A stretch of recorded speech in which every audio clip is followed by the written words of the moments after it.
जब अर्जुन ने भीष्म पितामह को बाणों की शैया पर लेटा दिया, तब भगवान कृष्ण उनसे आखिरी बार मिलने पहुँचे। उन्हें देखकर पितामह ने कांपती हुई आवाज में कहा, हे केशव, मुझे अपने पिछले 10 जन्म तक याद हैं, लेकिन फिर भी समझ नहीं आता कि ऐसा कौन सा अनर्थ मैंने किया कि आज मुझे ये दिन देखना पड़ रहा है।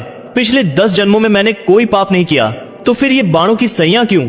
ये पीड़ा अब मुझसे सही नहीं जाती, कृपा कर मेरे प्रश्न का उत्तर दीजिए। तब मुस्कुराते हुए कृष्ण बोले, पितामह, इस जन्म और पिछले 10 जन्मों में आपने पाप नहीं किया, पर यह कर्म उससे भी पहले का है। जब आप एक राजकुमार थे और जंगल में विचरण कर रहे थे, तभी रास्ते में एक सांप आया। आप दयालु थे, इसलिए आपने उसे मारा नहीं, बस रास्ते से हटाना चाहा। लेकिन अनजाने में वह सांप कांटों की झाड़ी में जा फंसा। जितना निकलने की कोशिश करता, उतना ही और उलझ जाता। कई दिनों तक वह वहीं तड़पता रहा। भगवान से रोता हुआ कहता, हे प्रभु, जिसने भी मेरे साथ ऐसा किया है, उसे भी यही यातना देना। लेकिन उसके बाद के 10 जन्मों में आपने कोई ऐसा पाप नहीं किया जिससे उसका फल आपको मिले। जब द्रौपदी का चीरहरण हुआ, तब आप मौन रहे।